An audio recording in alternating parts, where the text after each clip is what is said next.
Shalom, devosi Ayub 14, ayat 1 sampai yang ke-6, demikian firman Tuhan. Manusia yang lahir dari perempuan, singkat umurnya dan penuh kegelisahan. Seperti bunga ia berkembang lalu layu.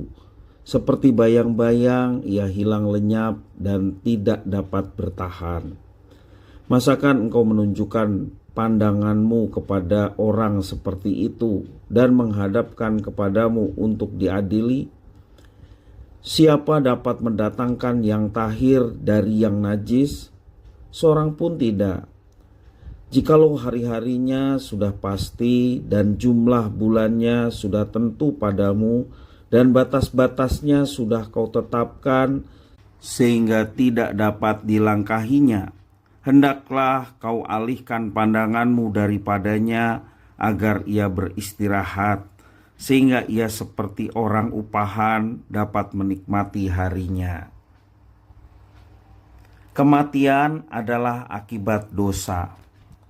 Karena itu kefanaan hidup manusia sering menjadi keluhan dari tokoh Alkitab, seperti Musa di dalam Mazmur 90, Kitab Pengkhotbah, dan juga dalam firman Tuhan hari ini, Ayub pasal 14.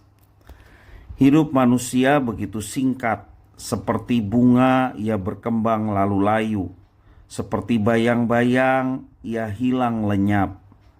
Karena itu Ayub meminta Tuhan Allah untuk berbelas kasihan dan tidak menghadapkan manusia untuk diadili, supaya ia dapat menikmati hidupnya. Tidak seperti pohon yang setelah ditebang dapat bertunas kembali, manusia yang mati tidak akan bangun kembali.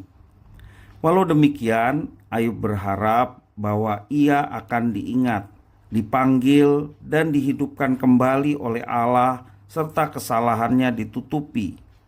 Sebab tanpa harapan itu, hidup manusia adalah sia-sia. Ayub melihat betapa fana dan rapuhnya hidup manusia. Jika Tuhan Allah terus memerhatikan manusia untuk diadili, manusia tidak mungkin dapat menikmati hidupnya. Ayub menyesali hidup manusia yang tidak seperti pohon, yang walaupun ditebang dapat bersemi kembali. Ayub mengharapkan ada kehidupan setelah kematian, tetapi sepertinya ia belum yakin. Karena itu ia melihat bahwa hidup ini penuh dengan penderitaan dan duka cita. Seperti yang tertulis di dalam ayat 22, hanya tubuhnya membuat dirinya menderita, dan karena dirinya sendiri jiwanya berduka cita. Ayub bergumul tentang apa yang terjadi setelah kematian. Nanti ketika kita sampai pada pembacaan Ayub pasal 19, di situ dijelaskan bahwa Ayub yakin adanya penebus yang akan membelanya dan adanya kehidupan setelah kematian.